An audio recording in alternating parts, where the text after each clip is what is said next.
kondisi global, negara-negara berkembang termasuk Indonesia menghadapi keadaan yang semakin sulit untuk mencapai, mempertahankan, dan meningkatkan kualitas keberlanjutan ketahanan pangan.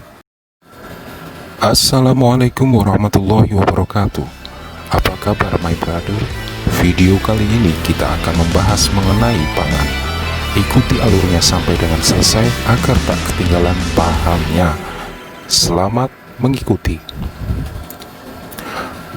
Pangan merupakan salah satu hak asasi di mana pangan menjadi kebutuhan fundamental dalam kehidupan. Pangan merupakan hidup mati dari suatu bangsa. Apabila pangan rakyat tidak terpenuhi, timbullah yang namanya malapetaka. Oleh karena itu, seperti yang diutarakan Soekarno, perlu adanya usaha besar-besaran, bahkan radikal, serta revolusioner dalam menangani pangan suatu negara. Dalam rangka mempertahankan pertumbuhan ekonomi, suatu negara harus tahu dan mampu menyelesaikan masalah pangannya.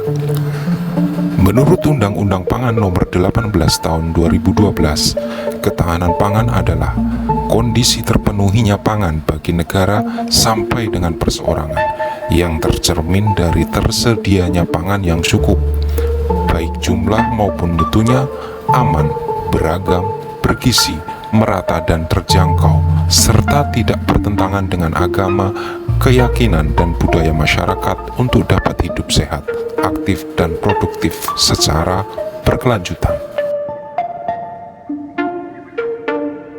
Ketahanan pangan sendiri memiliki 4 aspek, yaitu ketersediaan pangan atau food availability, stabilitas distribusi pangan atau stability of supply, konsumsi pangan atau food utilization, dan keterjangkauan atau access of supply. Kemudian mari kita bahas pengertiannya. Ketersediaan pangan atau food availability dimaksudkan bahwa pangan tersedia dan mencukupi kebutuhan pangan seluruh penduduk, baik secara jumlah, mutu, dan keamanannya. Kedua, stabilitas distribusi pangan atau stability of supply, yang artinya pangan untuk penduduk dipastikan terdistribusi ke seluruh wilayah, sehingga harga dapat stabil dan terjangkau seluruh rumah tangga.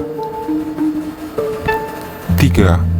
Konsumsi pangan atau food utilization adalah kemampuan tubuh dalam mencerna makanan yang dikonsumsi sehingga tubuh dapat melakukan metabolismenya, di mana konsumsi pangan yang berkualitas akan mempengaruhi terwujudnya sumber daya manusia yang berkualitas pula.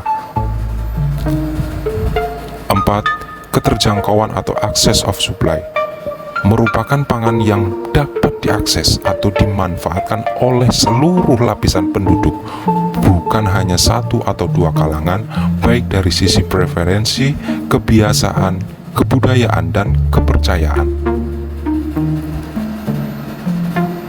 Menurut FAO, diperkirakan 10 tahun ke depan dalam kurun waktu 2015 sampai 2025, sejalan dengan kondisi global, negara-negara berkembang termasuk Indonesia menghadapi keadaan yang semakin sulit untuk mencapai, mempertahankan, dan meningkatkan kualitas keberlanjutan ketahanan pangan. Hal tersebut yang melatar belakangi kekhawatiran akan masalah-masalah ketahanan pangan.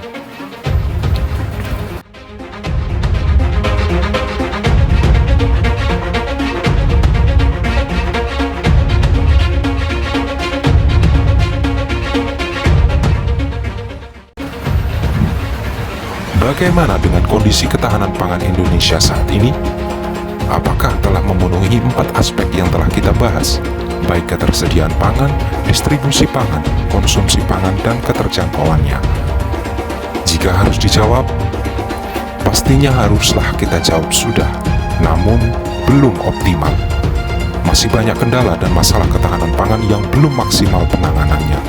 Namun, kita tidak boleh kecil nyali, karena segala upaya melalui berbagai kebijakan telah dilakukan. Harapannya kebutuhan pangan untuk rakyat dapat terpenuhi agar terwujud ketahanan pangan yang kuat dan berkelanjutan. Pemerintah, kita dan seluruh aspek kehidupan masyarakat harus sadar dan paham paham betul akan pentingnya ketahanan pangan. Sebagai bentuk dukungan kepada pemerintah, ikuti dan patuhi kebijakan pemerintah tentang pangan demi kebaikan. Dengan melaksanakan program kebijakan tentang pangan, berarti secara tidak langsung kita turut andil dalam membangun dan mempertahankan negara. Jangan hanya menjadi kritisi dan pembuli, tapi jadilah pribadi yang mampu membuat perubahan positif. Sekian dulu video dari kami. Untuk video berikutnya akan kita bahas tentang permasalahan ketahanan pangan yang ada di negara kita. Jadi jangan sampai ketinggalan, ikuti terus kami dengan subscribe atau nyalakan tombol lonceng, like, dan share. Semoga bermanfaat. Salam bahagia, selamat bekerja, dan selamat berjuang.